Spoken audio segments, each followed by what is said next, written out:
Hey, what's up, Matt? Grass Factor, how you doing? I hear it's your birthday. So with that, happy birthday to you. Happy birthday to you. Happy birthday, Mr. Grass Factor. Happy birthday to you. Thanks, Mikey. I'm pretty sure he was high on bath salts when he sang that.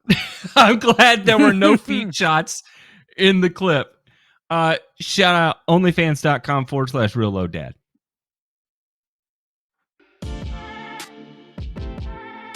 As business owners, entrepreneurs, family men, it's difficult for us to find the time to put together projects like these. Even though it's something we really want to do, unfortunately, taking care of the things we have to take care of comes first.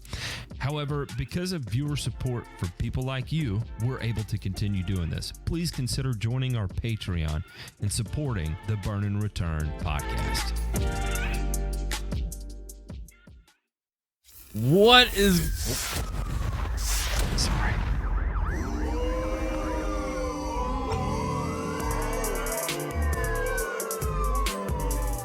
You're listening to Burn and Return, a weekly 1-hour podcast covering news from the agricultural and turfgrass industries.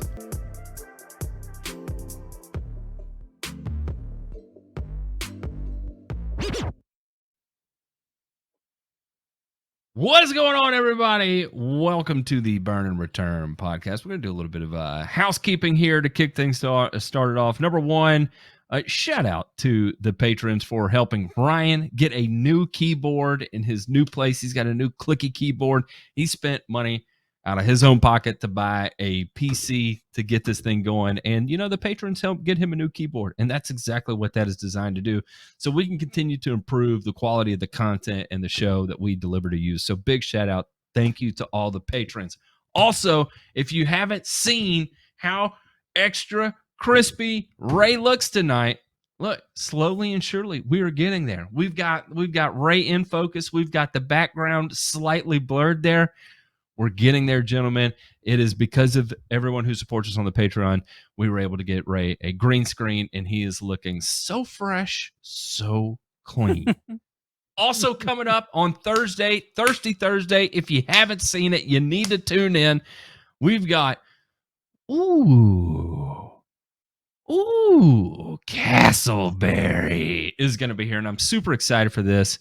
Paul Castleberry is a great guy. We go way back. I'll never forget meeting him. Actually, at the GIE was the first time I ever met him.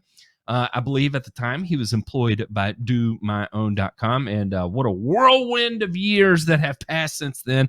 And we said, hey, you know what? Time has passed. Let's go ahead. Let's have a conversation and get to know each other, especially now that you've been through as much of the ups and downs of the industry as there is to kind of absorb there. Let's sit back, reflect, and talk about it because I think we all have those kinds of stories as well. Also, it's my birthday. Moving on, we're going to get into this week's headlines.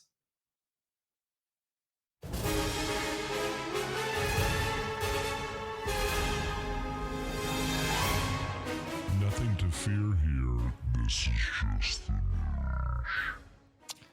Gentlemen, we are in the midst of a global pandemic, but never fear. You know who is kicking ass and taking names right now? I'll tell you who. Toro.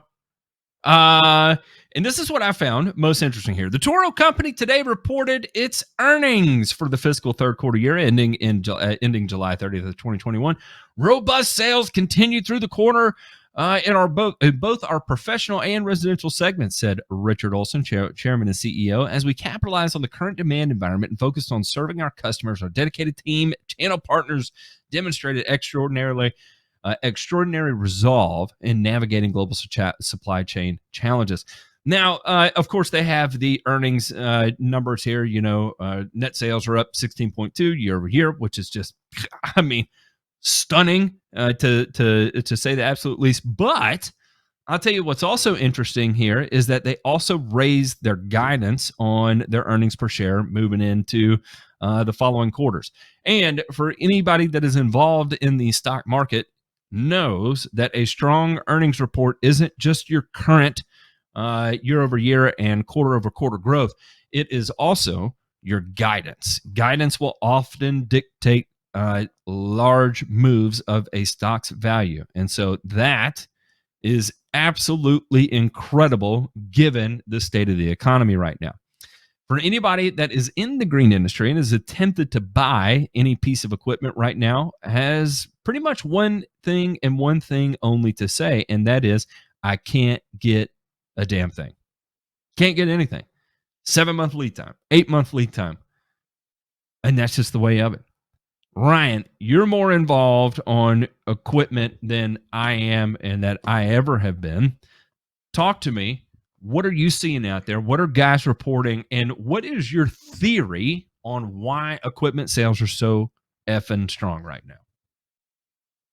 I mean, I just think that our industry as a whole, outside of sports turf, golf and lawn care to begin with, right, are just flush with cash, right?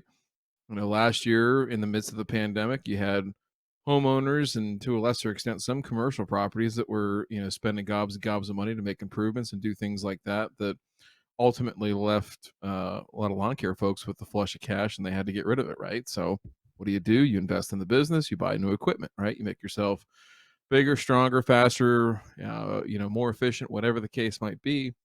And it's the same thing on golf courses, right? They had a banner year too. So, where we saw, a lot of clubs and courses that had to close up event centers for weddings and parties and things like that, the golf course really became the primary focus of the property, as it well should be, right? Go look at a golf course on a rainy day, and I don't think you're going to find a whole lot of people, Ray, at the health club or the restaurant taking in the property, right? So, I think a lot of places and organizations realized that, the golf course was the main asset, and they've invested again. Lots of money coming in, right? So they've tried to take that to heart and put the golf course in the way of new equipment. And so it's kind of this really, again, just like anything right now with logistics and planning and forecasting, right? As far as the boots on the ground folks is okay. Like for instance, this year, people normally will turn in leased equipment, right? Or try to trade in equipment on new stuff, right? So the leases are especially important because the dealer will typically pre-sell that equipment, right? So let's just say I have a lease, right? And Ray wants to buy all my fairway mowers and ship them out to Hawaii because he really likes the way I took care of him. I'm going to get new stuff. Ray's going to get my gently used stuff. All good, right? Well, now the dealer can't get my new fairway mowers. And in that case, even in some cases, depending on the manufacturer and how the deals were set up, sometimes they had to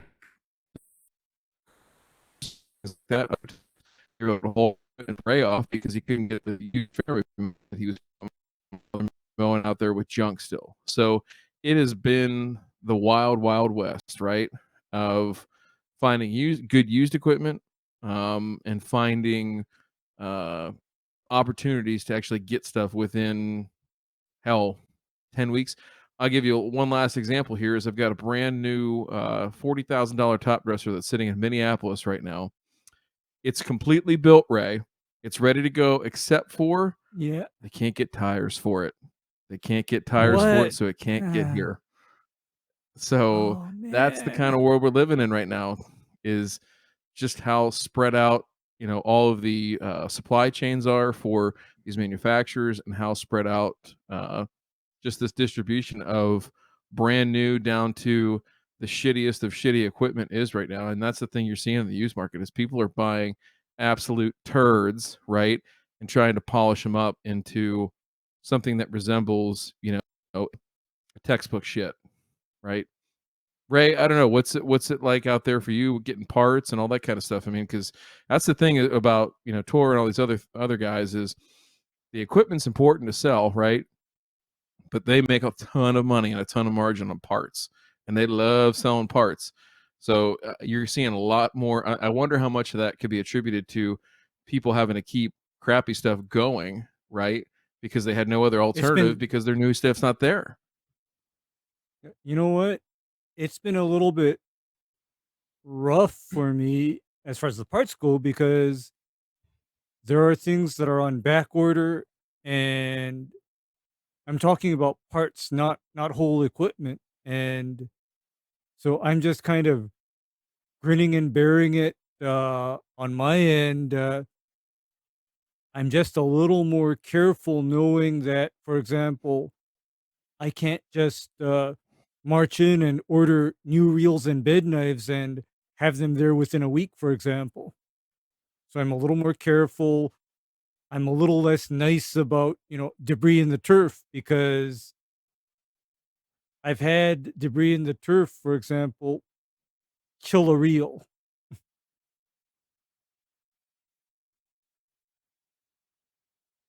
So it's a different world for sure. No debris in the turf. That's Ray's bumper sticker for today, or he might kill you. Yeah. All right, we'll move on to the next headline here. Yara back in the news again. In the news a couple shows ago with their huge investment into a more renewable approach to their urea production model, which was one of the first kind of in that post Haber Bosch atmosphere environment. Yara has announced the acquisition of Ecolan Oy, a Finnish producer of recycled fertilizers. This is Yara's first acquisition in the organic fertilizer segment and reflects our commitment to play a bigger role in organic farming and in contributing to the circular economy. Now, if we went through and read this entire article, it's all about the importance of the circular economy and its relationship with the EU and how people want to invest in these types of projects. And it's important from a traceability perspective too, that more and more people are involved in this type of buzzword, but also it is. I think recycling waste streams is an important thing. I stand behind that 100%, especially when there's real agronomic value involved. Now, gentlemen, what I did was I went ahead and I did a little digging into Ecoland out of Finland here, and I will give you an example of one of their fertilizers. The primary source of their fertilizers is going to be a pelleted, or it's more pelleted than anything. It looks pressed. I don't know how to describe it. It looks like gravel, to be honest, and it is derived from peat ash. Right, that is one of their primary components that they use. And then they use a fair amount of boron. In pretty much every product, I saw sodium tetraborate. But in this one here, for instance, Ecoland Silva, which is Sinus, and this is their primary. Wait. No, that was not the one. I'm sorry. Ecoland Silva Nitro is their kind of primary general use fertilizer here. This is a 4.7, 2.8, right? So 4.7 units of nitrogen, 1 unit of phosphorus, and 2.8 units of potassium. A fleckle of, and fleckle is completely made up word there that I just seem to fit this type of delivery, of boron and a fair amount of calcium. Granularity 0 to 20 millimeters is the particle size, which is that is huge. And the application rate is 2,000 to 3,000 kilograms per hectare. Now, gentlemen, these are the raw materials. Remember, this is an organic fertilizer producer, and this is the difference between the EU and the United States. And I think this is why there's so much more approachability and acceptance of organic agriculture in the EU. The raw materials: wood and peat ash, urea, apatite, and sodium tetraborate. That would not pass as organic in America. However, it does. And this is probably why organic farming will continue to be led out of the EU and not out of America. Thoughts? That is a very good point, Matt, because I've looked at the specifications regarding acceptable commodities to be called, organic here in the United States. And my goodness, it is brutal. And secondly, at least here in the United States, you also have to very carefully scrutinize your mineral based commodities. Do you know why? Why? Because any and all heavy metal contamination then makes you lose that organic classification. Like, for example, that phosphate coming out of Florida probably would not pass because of all of the other elements present in that phosphate. Even if you were to get raw phosphate rock from Florida, for example, no can do because of the uranium and cesium and strontium in that phosphate rock. It won't pass. I guess Europe, here's what I notice about Europe in general. In some cases, when they regulate, mandate, etc., they tend to be a little bit more pragmatic. They're thinking, what is practical on a large scale? What is doable? What can actually be done and not necessarily kill the economy? Because that is, for example, the Nordic approach to a lot of things is how can things get done and not kill the economy? That's like their main criteria. Which makes sense. And, it also makes sense from a business standpoint of Yara being a major urea producer to also be involved in an organic fertilizer producer that's certified organic, and even though it does contain urea, right? Mm-hmm. What do you got, Ryan? What are you thinking over Exactly. there? You know, I would like to, now that you've said all this, I would like to dive a little bit deeper, and I'm going to look into it this week, of domestic companies, right, that are pushing into this space, and how focused are they on, our, albeit more stringent standards, but like you said, less business friendly standards. Because, it certainly seems like there might be this division of what is and what isn't here in the States versus, what even in Asia and other parts of the world, right? So I think this is something that, just if we're talking about the article in general, is yeah, the circular economy thing. I agree with you that it makes sense. It's good, right? That we're taking waste streams and turning them into something that's practical and usable and everything like that. But man, I swear to God, you could have a robot, AI engine write these articles every time that there's a M&A, with something going on with one of these circular economy things, because it's just like the same buzzwords over and over again. And it just loses luster for me. It loses the excitement. I want to see what's going to actually come out of this in 2 or 3 or 5 years, right? That would be beneficial to, the agriculture community. And even if it's lessons that are learned over, in Europe, across there, what can we bring back to the States? And the last thing I'll say is this: is just, at on our level in turf, right? It's just, again, this further bastardization of the word organic and what it means, truly means, and what it symbolizes, right?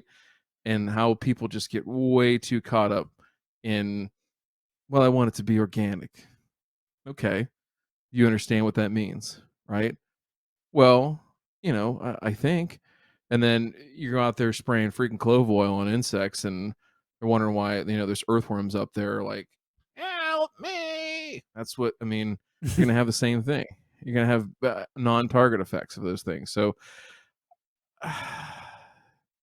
these ones always, I get excited and hopeful, but there's also a part of me that is the cynic that's like, man, like, this is just more smoke, and there's not much that's going to come from it.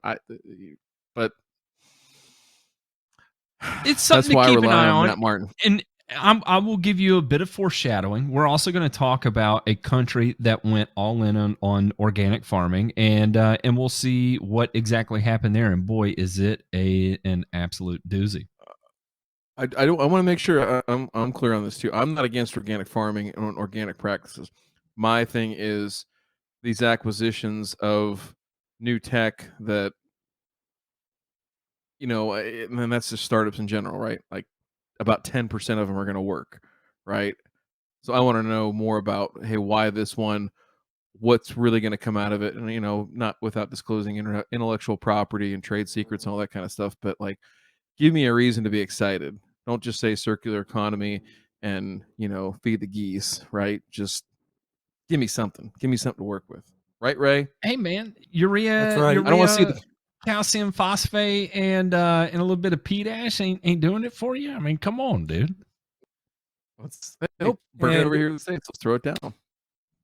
no, If those and my next derivatives aren't question doing it is, for you, something may be wrong with you. and my next question is what is the actual carbon footprint of those, derivatives? What's the actual carbon footprint? Because I guess in the Ray, last 20 years, I've don't become ask the hard questions. No, in the last 20 years, I have become extremely aware of the carbon footprint or the actual carbon footprint of any kind of agronomic input or supposedly organic practice, because my background, for example, guess how that was done and what was done? I'm sure it was a low carbon footprint herbicide application. Right? because previously that same job was done in that same location a couple times a year with armies of people running chainsaws, brush cutters, dump trucks, and bulldozers. I just spent about 15 minutes waving the magic wand and say aloha to all the trees. Ray, I got a quick question on carbon footprint before we have to move on. What do you think the carbon footprint of this product will be in the United States if it travels on Air Bezos for my affiliate link? Tremendous. I mean, it'll Just ask him. be, Just ask him. you Put know, it on a when Sprinter you van, need get it to- right to my door. In 24 hours. I'm gonna get it Yeah. from my door, and I'm gonna apply it all in my underwear. Like, that's the best part about it. That's why I love doing it. All right, moving on. All right, last one here of the headlines. Segway's Navamo robot will mow your lawn using GPS. No boundary wire needed. Segway's introduced its first robot mower, the Navamo, that uses GPS to stay on your lawn and keep it neatly trimmed. So unlike other robot mowers, you won't have to install a boundary wire to keep the robot on the right patch of grass. Segway says its exact fusion location system keeps the Navamo to precise positions and systematic mowing patterns. What's interesting is that you actually set it up from your app, so you will zoom in and signify where it needs to go, where it doesn't need to go, things to avoid, and things to go ahead and attack right on. And all right, this is good. I like this. This sounds awesome. The Navamo, priced at 1,500 euros, which is about 1,800 US, is designed for lawns up to 800 square meters or 8,600 square feet. You can get the bigger units that tackle pretty close to a half acre for $2,400, and then you get the ones that tackle up to 2/3 of an acre for $3,000. So seems affordable, especially given the tech that you have here. A couple of things that I would bring up as kind of a thing here: why this may or may not be replicable in the U.S., at least in the instances I found. I think about the GPS measuring software companies that exist in the U.S. And yeah, you can draw from your mobile phone the outline of the property and all this fun stuff, except when there are trees and you can't see the boundaries. How does that play into this technology if you're using satellite imagery to mark it off? I understand in the EU, where a tree to them is considered a highly trimmed boxwood. However, here where I live in Knoxville, that would be an 80-foot white oak, right? A little bit of a different footprint. And ultimately makes seeing things from outer space a tad bit more difficult when you're trying to narrow into a something that may be the difference between 3 and 4 inches versus 3 and 4 feet versus 30 and 40 feet, right? I don't know. Where y'all at? Yay or nay? How do you feel about this? Ray, you go first. I'm kind of like I want to see this again work on something other than a high cut cool season grass, because again, this technology is coming from a region where high cut cool season grass is the norm. But I would imagine that this is something that would just revolutionize regions where high cut cool season grass is your normal turf type. I mean, imagine that. No need to worry about hiring sketchy people to mow your lawn. No need to fight with the kids about get out there and mow the lawn. Damn it. It's I see this as a problem solver, or this could be a solution in search of a problem. Either way. I don't think it's in terms of a problem.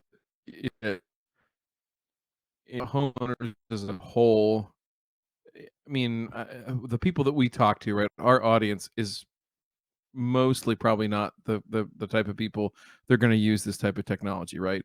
It is the people that want to literally set it and forget it, right? And I agree with Matt that the limitations of the technology, given some of the physical obstacles that we have in place, could be problematic, and that's something to definitely keep an eye on here.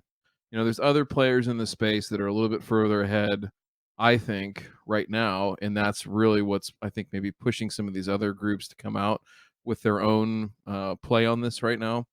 So I don't know. The jury's still out. I mean, is it going to be a game changer in terms of Joe Sixpack, the guy who takes care of his lawn on the city block, whether he's in Huntsville, Alabama, or Chicago, Illinois? Maybe, but probably not for another, I'd say, 5 or so years. Is it going to have more leverage in spaces that we work on, Ray, like in bigger acreages and things like that? Absolutely. But they've got to prove themselves, right, and prove the concept in smaller spaces first, right, to work out the bugs, because you aren't going to bring something like that onto one of our properties and say, oh, hey, you can work out the bugs. It'll be okay. Like, we're not going to accept that. Where I think, No. there's a couple of groups that I'm in on what's Spacebook, Crackbook, or whatever Matt calls it, that are robot mower Facebook related. face crack. And face crack, that's it. Yeah. I knew it was something like that. That was a total. I had anyhow, That was a Turf's callback. Up Radio. I just had a wave. Yeah. You went deep into that, didn't you? Yeah, I did. Digging deep. We'll have to do a Frat Porch Friday sometime here soon.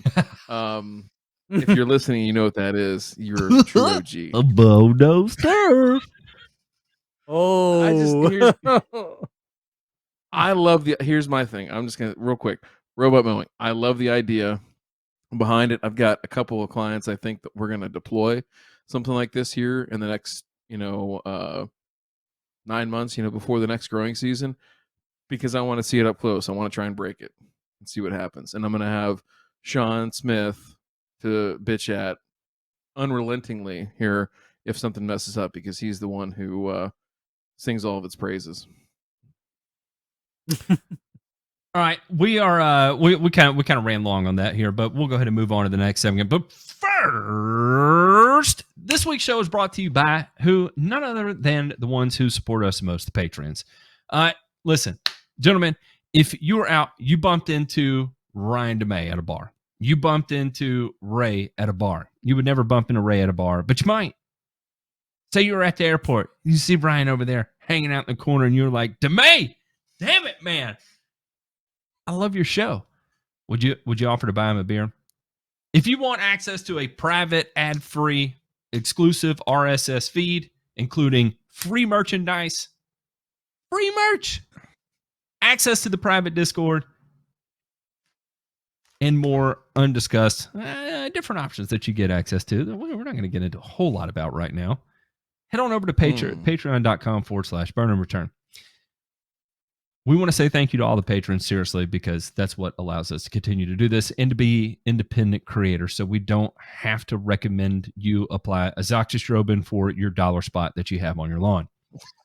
Yes, we know dollar spot is not controlled by azoxystrobin, but somebody's got to feed the links in the description, right? And if we were stuck in that kind of business model, those are the types of recommendations that we would be forced to consider making. But that's not us because of patrons like you. Patreon.com/burn and return. All right. Moving on. We've got this week's Burns.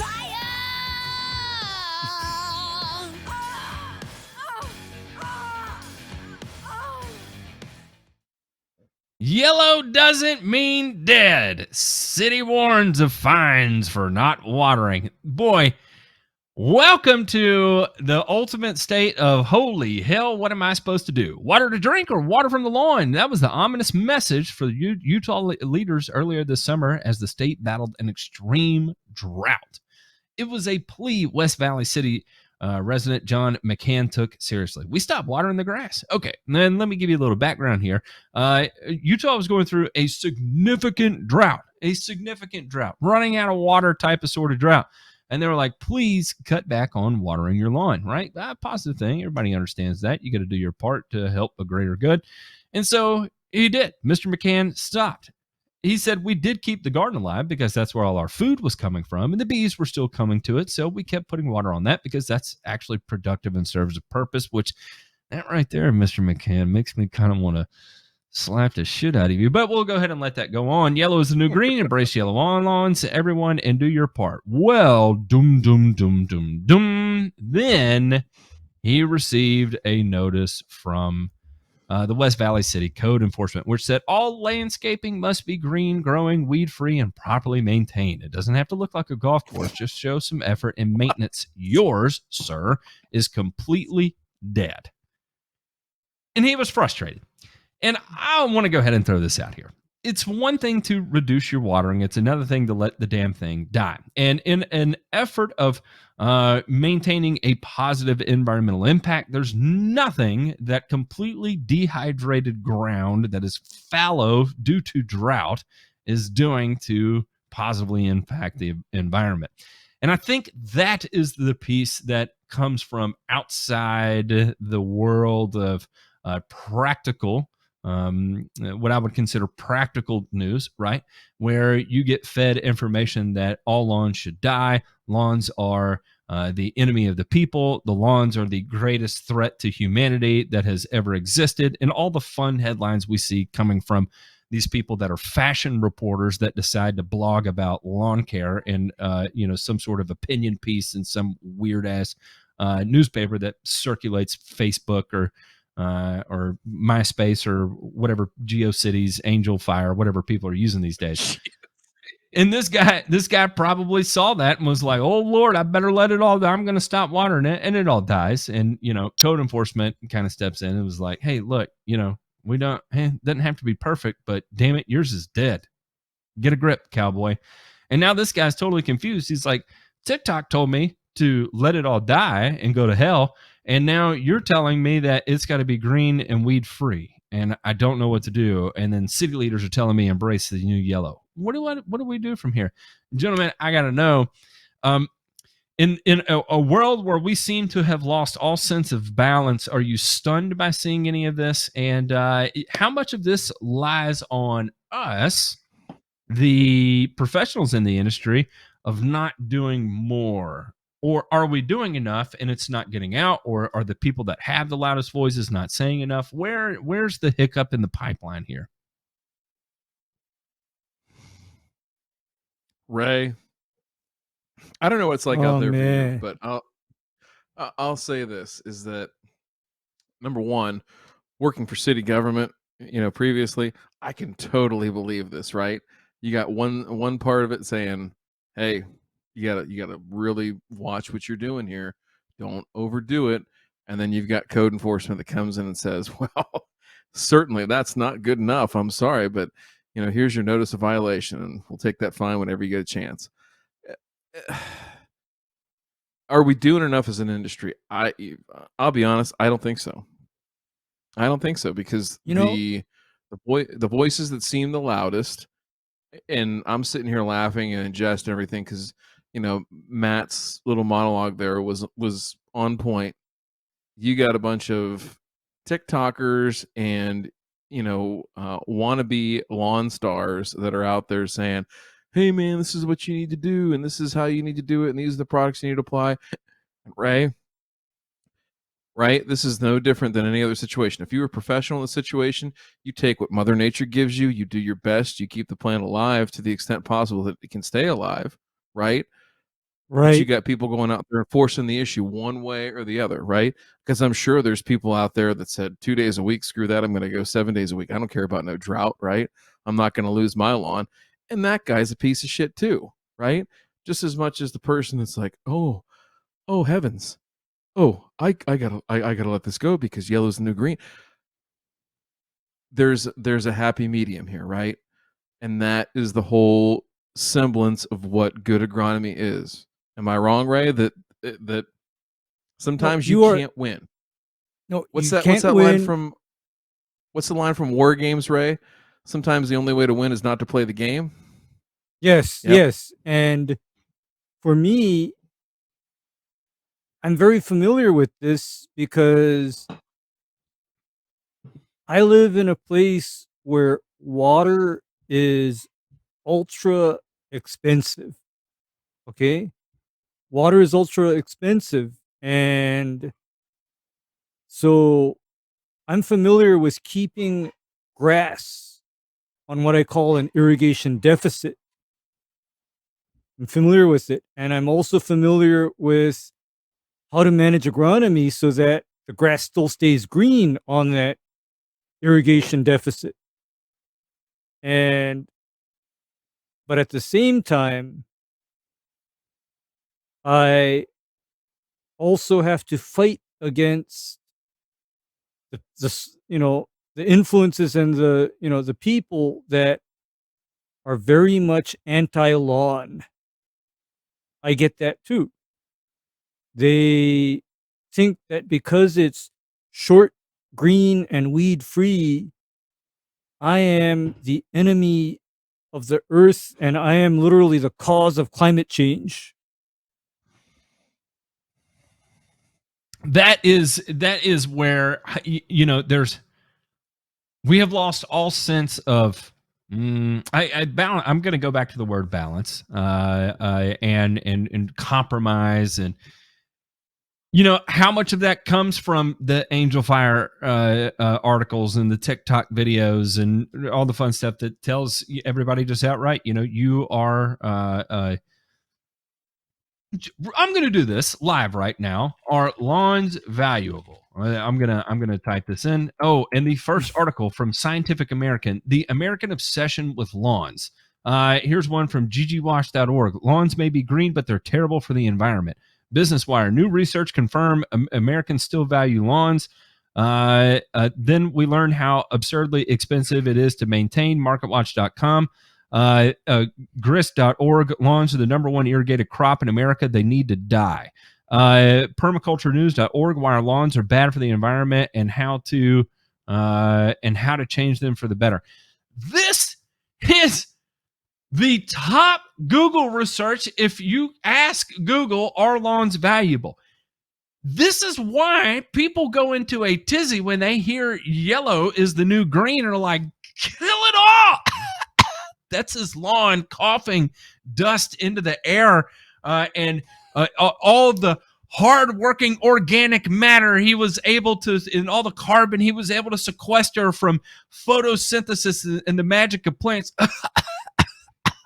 releasing it back into the environment again, back into all that CO2 you were worried about is back into the atmosphere to take us all over. Because of the stupid hit pieces you've been listening to. I digress. Matt, Hey, I I'll tell you what, listened to Ray. This is a perfect segue into the next article here. Hang on to it, because if that one didn't get you going, Ray, I got one right here that'll get you right in the sphincter. Sri Lanka's organic revolution threatens tea disaster. Here we go, boys. Strap in. Sri Lanka's willingness to become the world's first 100% organic food producer threatens its precious tea industry and raises the threat of a wider crop disaster that could further hurt the needy economy.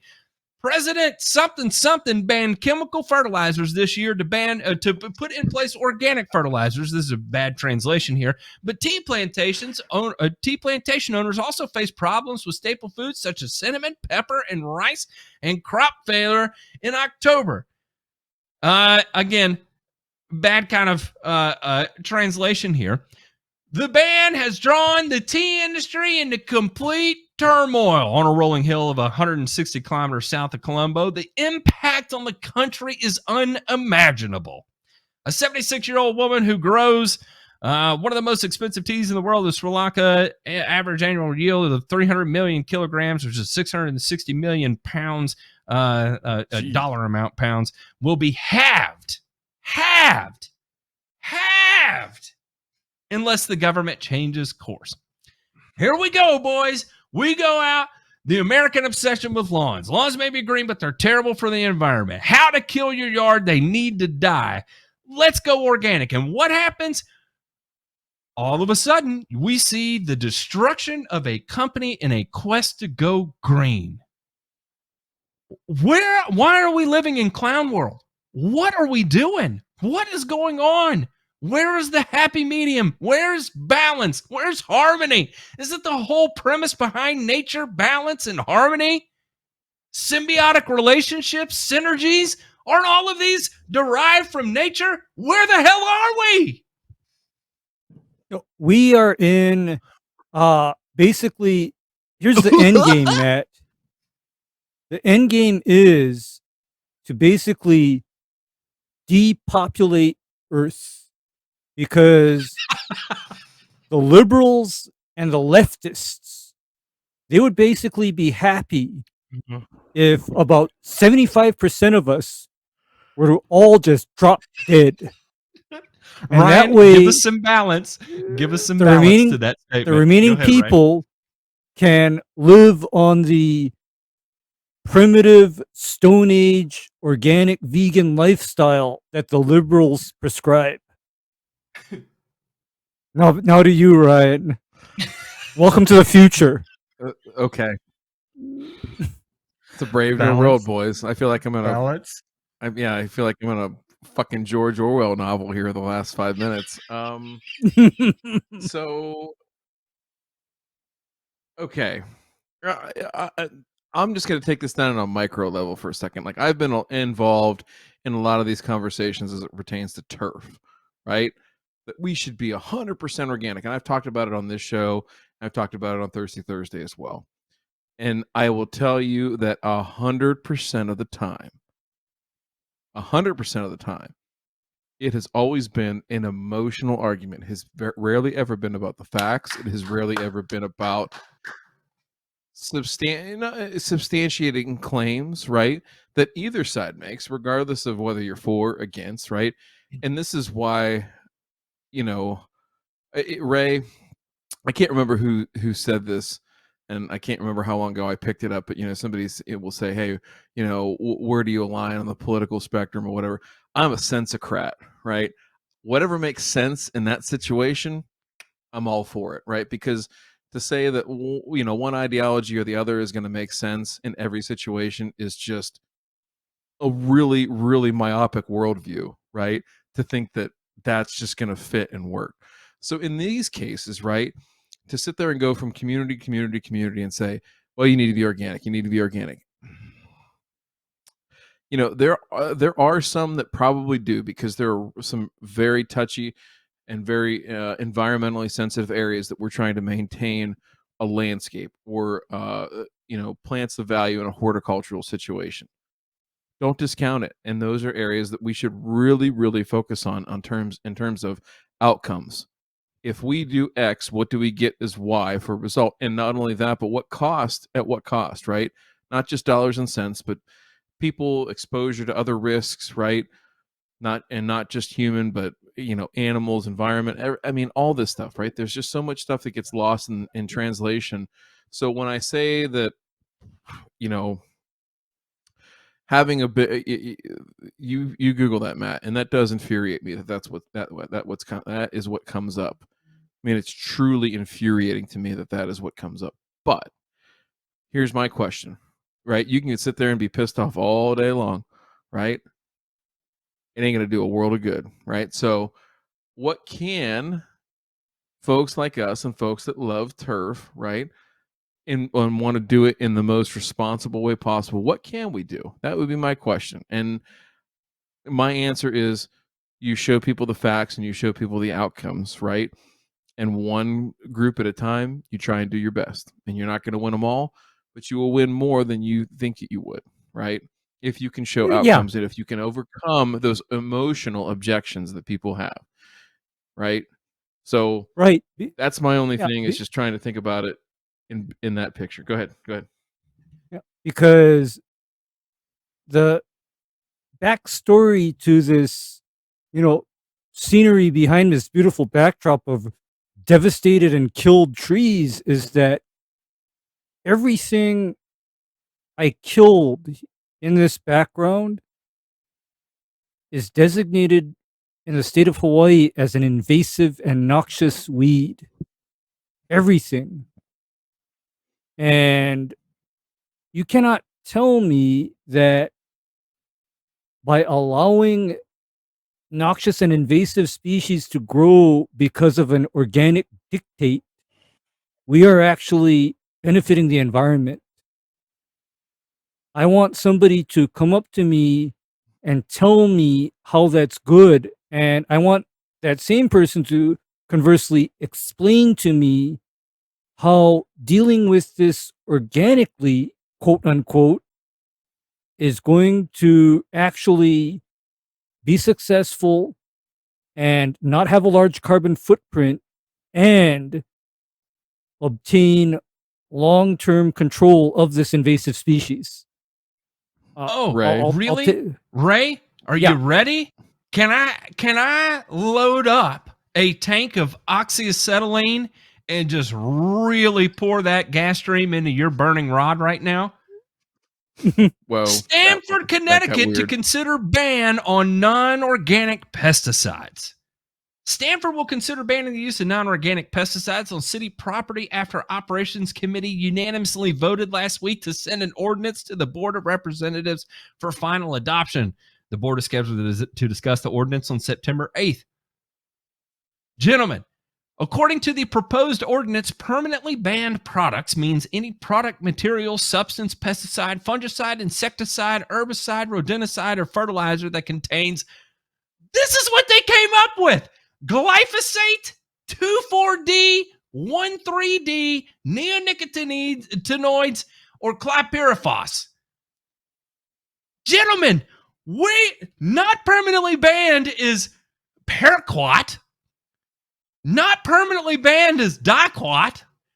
We're going after glyphosate, guys. We got them right in the jugular. We're cutting them out right from underneath them, and they're not going to know what to do. 2,4-D? Hi-ya! We got it. But that still leaves all the other quote-unquote 2,4-D analogs and substitutes. Let's go, because here, Matt, in a town like that, I would be rolling my own alternative three-way.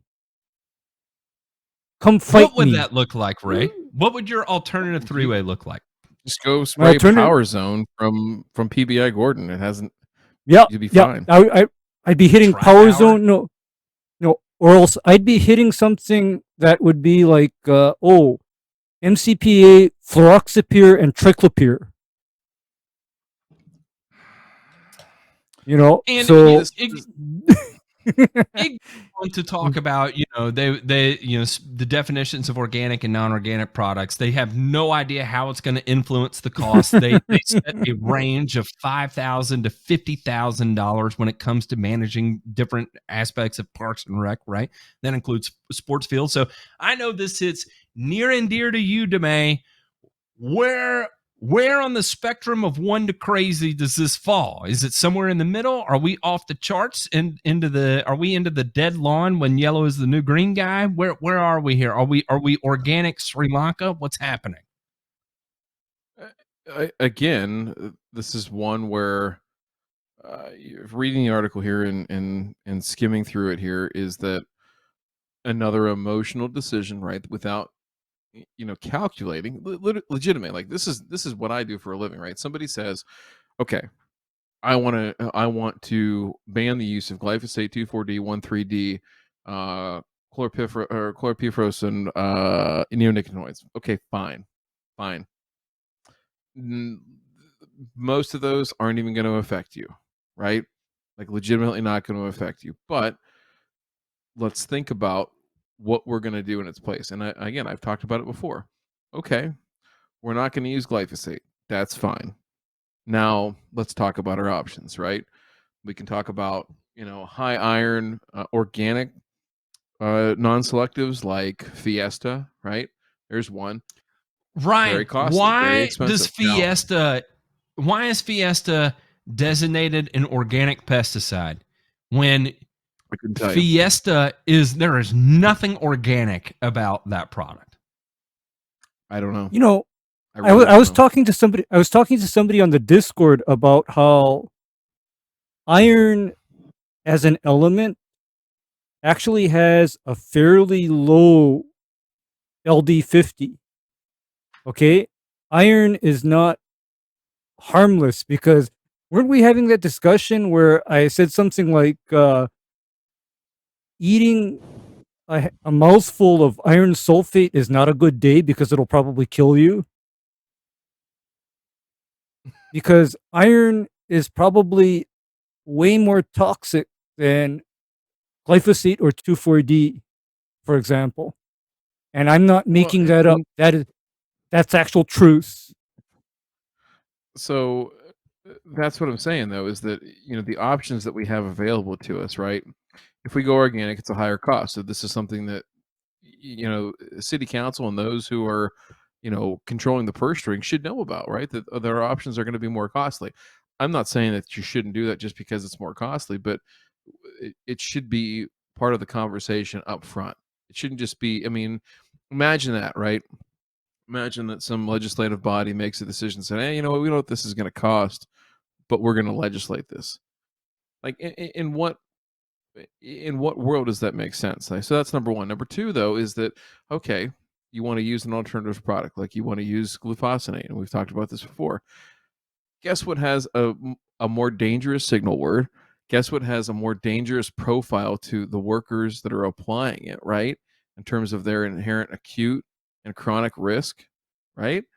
So are we doing ourselves any favors here? And I understand that if you were to put, if I did that, right? If I put iron, glufosinate, and glyphosate and said, which one of these do you feel is most dangerous, right? And I just sent that out to 1,000 residents in Stamford, Connecticut. What do you think the overwhelming majority of people would say? Well, the overwhelming majority of people would probably be like, what the fuck are all these things that you're talking about? I don't know what this means, right? Are these dishwashing liquids or detergents? Like, what is this? Or they would say glyphosate. And that's simply not the case, right? So again, another emotional argument that facts aren't backed up to. And if people watch this and think, well, man, you're just not being real. This is the real stuff that happens behind closed doors, is that people need to be fully informed and think about all of the ways that this decision could go, right? Downstream, other than right now, hey, we're going to ban glyphosate. And that looks awesome. It really does look awesome in the paper. And if you can do that and do it successfully, I'm going to congratulate you. I think you can do it successfully, but you need to be aware of the other ramifications: financial, safety, risk, and otherwise. That's all I'm going to say. Yeah, because here's one more little factor. Evie just said something about steam, and Ryan, from a Yeah. commercial perspective, what is your liability and workman's insurance when you have people handling water that has been heated to 220 degrees above boiling point? I'm going to guess my workers' comp premium is going to go up a little bit, right? Yeah, because I have personal experience dealing with steam, and let me tell you, if you grab a steam gun in the wrong place, it'll blister your hands. You point it at the wrong thing, it'll peel skin. And yeah, I mean, it's it's safety. basically I mean, like actually, yeah, it's safety. It comes down to that. It's basically like being, a light gaffer on a Peter North shoot. Like, you got to be careful because you might get hit. You don't know anywhere, 10 feet away, anywhere. All right, gentlemen, we'll end there. Let's head on over to the returns. Almost broke you.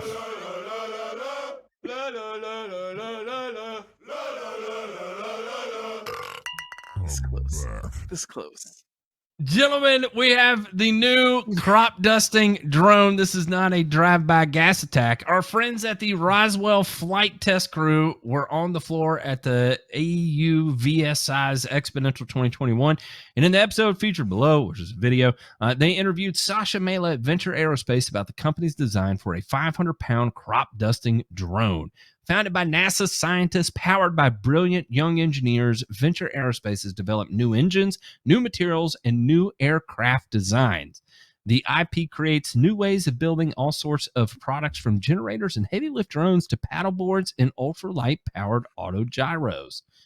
Interestingly, here they have a 16-foot wingspan that features a vertical takeoff and landing design that will now set forth. It is capable of carrying a 500-pound payload, set forth to become our new crop dusters.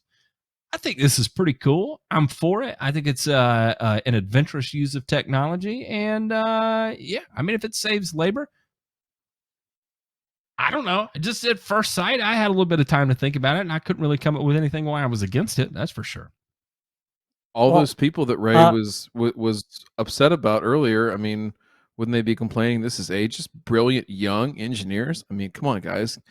Matt Martin's dad's probably in his 60s. He's still a damn good engineer. He could probably design this thing. Okay. You're damn right. Doesn't have to be young engineers. Yeah. And this thing would probably be able to take, a SAM missile and still be able to do it, because that's how Matt Martin's dad is, right? No big deal. That's right, too. In fact, that was my dad's nickname growing up, was Sam Missile. He hits like a damn Moab, baby. You don't mess with Papa Martin, I'm telling you right now. Drone technology is something that I'd actually like to see a lot more of in, agriculture as well as non-crop type areas, because, to spray areas like this, I'm on a 30 to 45 degree incline, and I'm trying to maintain my footing while, making the application, where if I had a drone, the herbicide application would be flown over, and the downdraft from the blades would literally be forcing the product into the canopy of the trees where it belongs.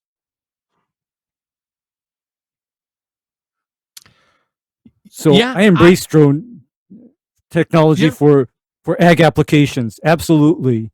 I embrace it. Bring it on. Yeah. Yeah. I mean, I can't imagine. What do you think the Well, a couple of things. Ray, you're talking about workers' comp insurance and all that kind of stuff. What do you think it is for a crop dusting pilot? And also, what do you think the average number of beers that those individuals need to drink to be functional on a given day? Too many, Ryan, because crop dusting is probably one of the most dangerous occupations next to actual tree trimming. Loggers, yeah. Because not only loggers, but I'm talking about urban and non-crop tree workers that are just trimming vegetation. That's hazardous work. Because I talked to the fella that used to have to cut this mess behind me, and you know what he told me? Yeah. When you cut a I'm glad branch, you're doing it now. no, he told me when you cut a branch, there's a high possibility that that branch is under tension.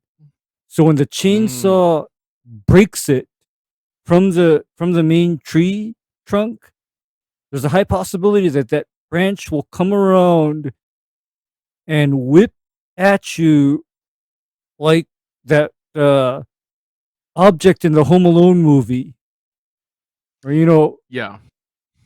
Macaulay Culkin releasing that heavy object and that nails Joe Pesci straight in the head. Yeah, the But paint can, anyway, man. yeah. No, what about that steel beam or whatever that he threw down the stairs? Oh, on a you're rope. thinking of Home Alone 2, Ray. See, Yeah, Home Alone 2. there's that. Yeah, Home Alone 2. And then they're smashed up against the door, and that was the sound of a toolbox coming down the steps. That was a good one. That was a good one. Yeah, but anyway, as far as workman's comp and hazard, I'd imagine that drones would replace that. And by the way, Ryan, do you know what was a real hazard pre-2000 to crop duster pilots? Ooh. Pre-2000. I mean, I was gonna say two-digit year codes in MS DOS. Okay, I don't know. The biggest hazard to crop duster pilots before 2000 was organophosphate poisoning. That was a real risk because can you imagine getting the blurred vision, the nausea, and the uncontrollable need to literally shit your pants while you're trying to fly? Well, it was like what was it? Full service gas stations, right? That's why they kind of went by the wayside for the most part, is because all those guys were getting cancer and stuff from being around, hydrocarbons and petrol fuels, right?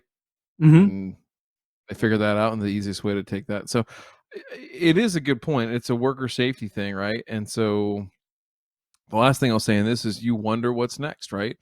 Obviously this is matching up, an area of need, right? In terms of the market, with crop dusting, with, we do have very reliable technology for automated drone flight, right? To fly missions over the same space over and over and over again, to be repeatable and all that kind of stuff. Makes you wonder, Ray, is when does this stuff hit the ground, right? And when do we have something that might resemble this in turf? Something to think about, right? Going down the road. Well, here's my only thought on it is I don't necessarily see it in Turfgrass very much, because when spraying from a drone, you're literally applying like approximately 4 gallons per acre. That's your application volume from a drone. However, when you're talking about field crops and fruit trees and vineyards, 4 gallons per acre applied as a fine mist is all you need for coverage. Because you're not talking about targeting something that's mowed down to a half an inch with a lot of non-target vegetation nearby, because drones are successfully used in Japan, China, Korea, Southeast Asia, and Africa for crop spraying. The impediment to wider adoption here in the United States is none other than the FAA. That'll do it. That will do Yeah, it. and you want to talk about going down a conspiracy wormhole? I'm not going to. Big shout out for I don't know if you know where I was going to go with that, Ryan, but it had to do with China, and but I'm going to just sidestep that because we've had enough conspiratorial talk today. Shout out to Tiffany for sending me a pizza in the middle of the live stream. I just skunarfed a gigantic piece. So thank you so much for allowing me to do that. All right, guys, I wanted to move on to this one because one, y'all know my infatuation with Canada, and Canada really just takes it to a whole new level here. Prince Edward Island lawn tractor racing attracting international attention. Boys, the Canadians are the pioneers of lawnmower racing. Even a pandemic couldn't stop the growth. What? Tell me, Ryan. This is clearly the most Tennessee thing to ever happen in Canada, like ever. Like if you were in Prince Edward Island, your local Leafs. Go on. Support your local Leafs. You know that somebody was hammering down to the floorboard on that thing, sing a good old Rocky Top right to the finish line up there in Prince Edward Island. You know it. I mean, I bet you $1,000 in my house that it happened. Dude, so when I first started reading this, I was like, Prince Edward Island must be off the coast somewhere in nowhere known Florida, right? That was like immediate where I was thinking. I was like, well, then maybe it's off South Carolina coast, maybe somewhere over near like Paris Island or something like that. Not paying attention to it from cbc.ca. And then as I got into it a little bit, I was like, wait, why do they keep talking about Canada? I was like, oh my God, boys. Prince Edward Island is the land of the maple leaves, and they are getting it done. We just love racing, can't get enough of it, said Atkinson, also known as Tennessee Ted. Bell said in New Brunswick there are 4 or 5 tracks and events and can draw over 1,500 spectators. We lost a couple months the first of last season, but I hope it keeps growing so we can keep on racing. We should do like a national thing. Each kind of track have a couple races, gather points, have one meet somewhere central. That's something Wilson said he wants to help establish post-pandemic. Gentlemen, God bless Canada. Ray. Yes. What if this happened in Hawaii? Would you go look at these guys? Now here, this is one thing. I want to know if you go watch it. But the other thing is they said they remove all the blades and everything off their mowers. I think that's bullshit. I want to see somebody try to mow like an acre at 50. Like, I want to see some MFers qualifying mowing an acre. Yeah, bud. This. Where can we set this up? Like, we need to get in touch with this guy. Like, for real. Like, I will find land for these guys to mow. Just gonna send it. Yeah. So I want to see these guys go out and see somebody mow. I'm going to figure that out. While Ray's talking, I'm going to figure out how, in theoretical terms, with a little bit of overlap, how fast you should be able to mow an acre in terms of time. Go ahead and talk, Ray. Well, gee, Ryan, this is kind of already done with the rough cut wide area mowers here in Hawaii, where it's a contest to see how fast you can hack up 10 acres. So nothing unique. It's not about making it look good. It's about doing it. And but on the other hand, I'm highly not surprised about seeing that out of Canada, because I remember this one YouTuber from Canada, and Matt, he was honestly more redneck than somebody from the South or Hawaii. Just out But- for a rip, are you, bud? But Shut Matt, up. unfortunately,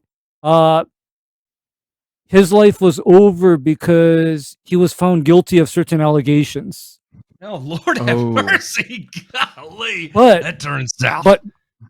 But before that happened to him, I remember watching the stuff he did and put on video for YouTube, and I thought to myself, okay, that just shatters my notion of Canada being full of British people living in North America. that just shatters my notion of it. We really need to get you guys up to Canada so that you can realize what it is not, because it's nothing that you've built up in your mind. I promise you that. That said, I'm glad we almost made it through this episode. Ray hasn't mentioned death, but we will give it a pass, right, and extend the streak, because he did mention a Chris Hansen to catch a predator moment, and that's Wait. Ray also did say that there was a political party in the United States that was trying to depopulate the world. So I think that close qualifies. close. Mass population. All right, so I ran the numbers. extinction. I ran the numbers. Okay, well, let's get off that subject, because we're going to be viral by tomorrow. Let's just not do that. Land! So, Ray, if you were mowing with a 42-inch lawn tractor at 49 miles an hour and you gave yourself a 20% overlap, you should be able to mow an acre in about 3 minutes and 36 seconds. So I want to see these guys who can come close, right, to 336 of knocking some stuff down, right? And Ray will do it like it'll be like no, seriously, it'll be like degrees of difficulty, because like you can go out and mow like 2-inch ryegrass, and that's like the easiest one. The top level though, Ray, will be like 6-inch zoysia that's just been over fertilized the shit. It's been irrigated. Like, it is just the gnarliest stuff, right, to get through. Mhm. Okay. And The stuff that even Ryan, if you went to the Brazilian wax place, they'd be like, nope, we're not doing it. Can't do it. Sorry. You have to go another street. That kind of stuff. Okay. Yeah. I want to see that I'd like to and see what we can do. No, I want to see We got that. to contact these And guys. We got to contact these guys. You know, Ryan, I'm gonna like flash back to something that maybe you've watched when you were a child, and that would be, you remember Tim Allen? Yeah. Toolman Taylor, you need the Okay. Binford model. Yeah. But anyway, I want to see a John Deere mower, except its normal Kohler engine gets swapped out It's like for either a Cummins or a Mercedes-Benz engine. I thought you were going to say like a Pratt and Whitney. I totally No, thought you were going to Cummins Pratt and are- Whitney on me. Cummins or Benz. And now you make Mom, that what's go that 50 noise? miles Is per that- hour. Is that a lawnmower? No, son, that was just the sonic boom from the lawnmower that went by. No big deal. I'm sorry. I'm sorry your ears are bleeding right now, but the grass was mowed in 1.6 seconds. Exactly. I mean, Chuck Yeager just mowed my fucking lawn. yeah, you see 5.9 liter inline 6 twin turbos with propane injection. Do it. When is this gonna AI-powered happen? weed. AI-powered weed destroying startup harvest $27 million round. Farmers say laser blasting Holy machines save shit. time and cut pesticide use. The Seattle-based startup Wow. just landed $27 million to help meet its demand. They already sold out of its 2021 and 2022 models of the robot, reporting more than $20 million in bookings. It saves money, it saves time, and it saves our soil biology. James Johnson, vice president of Carzalia Valley Produce in southwest New Mexico and a fourth-generation farmer, said his farm has traditionally been intense pesticide users. However, it has moved to more sustainable farming methods over the past several years, and Carbon's robot checked a lot of boxes. This new machine from Carbon Robotics is the future of weed control. Their total funding to date is $36 million and potential to be this millennium's Deere and Company, said Eric Benson of Voyager Capital in Wow. a statement, which, of course, what startup isn't going to compare themselves to the next generation of Deere and Company? Boys, here we go. Pesticides, ruining soil biology 1 acre at a time. I love the tech. I would love to see it in application and learn more about it. But if it's anything like this picture of fallow ground there, listen, you're not doing anything to promote soil biology by maintaining soil that friggin' fallow. I'll tell you that right now, especially in New Mexico. Good luck, guys. This looks great. And okay, I'm going to bring up the word that the environmentalists don't like to hear, carbon footprint, because Nat, are you familiar with how much power it takes to operate an industrial grade laser? Gauging by the fact that this thing is twice, 3 times the size of the engine compartment of a Deere and Company large tractor that would tow behind a power sprayer, I would say it's significant amount of energy, unlike anything we've ever seen in agricultural equipment, is just my guess. What did they say? 100,000 watts is what they use? Yeah, 100,000 watts. And where is that 100,000 watts coming from? Because, I watch, all of those videos on the high powered, industrial cutting lasers, for example.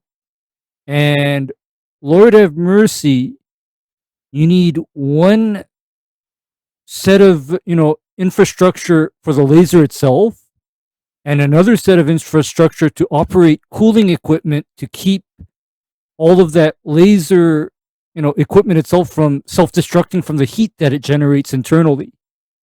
So, I'm not seeing the, quadruple zero power cord that this thing is going to need to tow.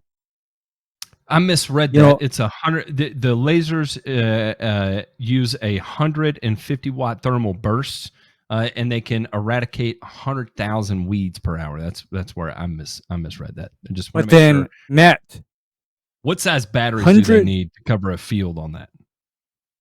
A lot, because you see, 125 watt laser requires a lot more than the actual 125 watts, because the conversion from electrical power to an actual laser beam is not 1-for-1. Okay? You need more input versus output to get that 125 watt laser burst. So, wait a second. Hang on here, Ray. Hang on. This is powered by a 74 horsepower Cummins diesel. Oh, yeah. 74 horsepower, Fill me up. which is probably generating a shit ton of electricity to, feed both the laser and the necessary cooling equipment. Because lasers are, but a 74 watt or 75 horsepower Cummins engine, actually, Ryan, that is what would belong on that John Deere mower if you wanted to go 50 miles per hour.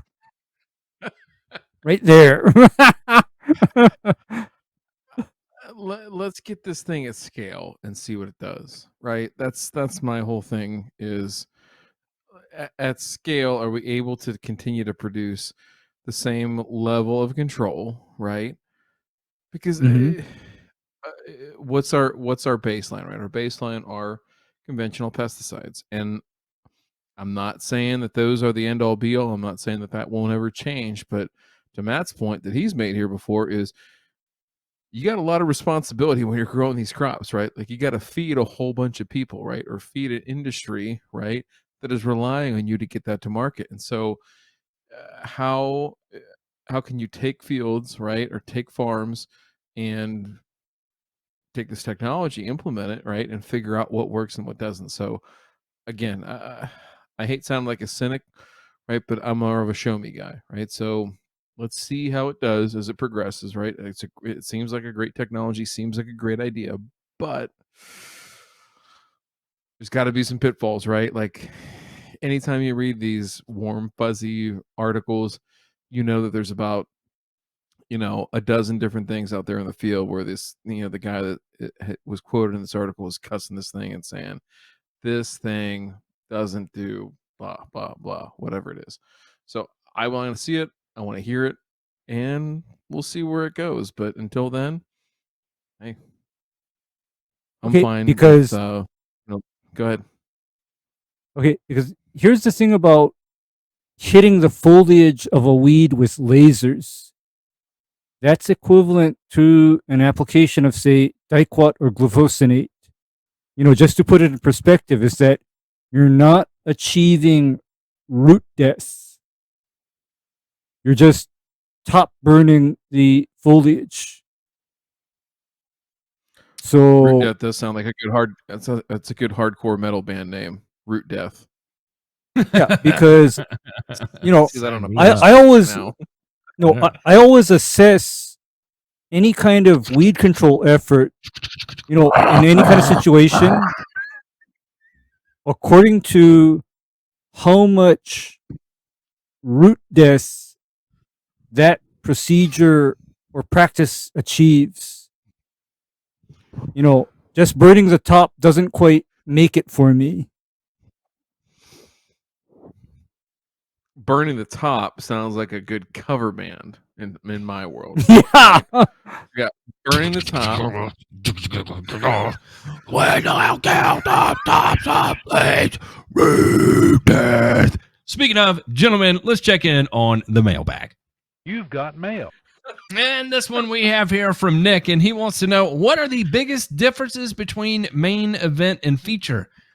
Nick, super simple. One has urea, one has ammonium sulfate. Pretty much the exact same formulation outside of that. Ray will fight you on this. Okay, Ray. I'm not gonna. let's hear it. I'm not gonna fight. I'm not gonna fight you on it, but I am gonna say that main event adds a lot of components that are not NPK or micronutrients, whereas feature keeps it at ammonium sulfate, chelating agents, manganese, iron, and magnesium and sulfates, where main event goes off into that world where they add carbohydrates to promote my favorite phrase, soil health. Well, hang on, Ray. Let me. Ray's getting feisty. I'm gonna throw some inside baseball here.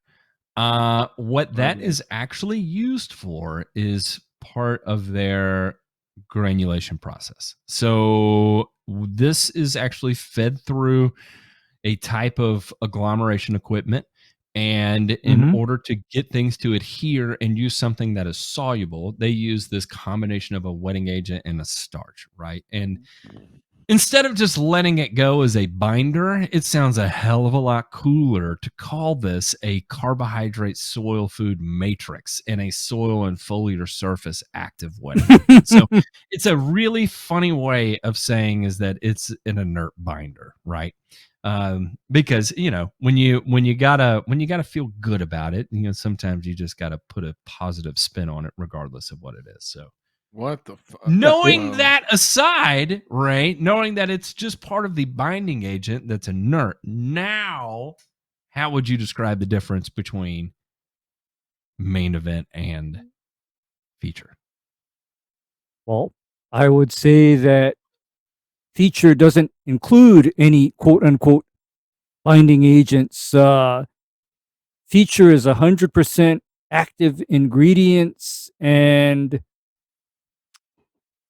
again, the big difference is urea versus ammonium sulfate, where the advantage of including ammonium sulfate is that ammonium sulfate tends to drive down the pH of your spray water, whereas urea is neutral, so it has zero effect on your spray water. And what that can mean is in cases where your water is high calcium, that calcium carbonate and bicarbonate present in the water can actually start to interfere with your iron and your manganese unless your water is mildly acidified, which is what ammonium sulfate will do, because typically ammonium sulfate in water automatically will drive your water pH down to 5.5.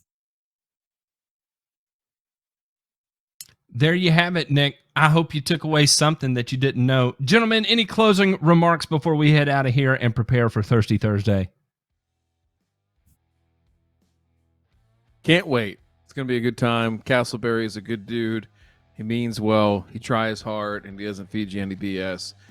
And best part, he's cool season. So I can't wait to talk to him. Gentlemen, thank you so much for tuning in today. Everybody that listens, thank you so much for listening. If you enjoyed this, share it with a friend. Share it with someone in the industry. Share it with someone outside the industry. This has been Burn and Return.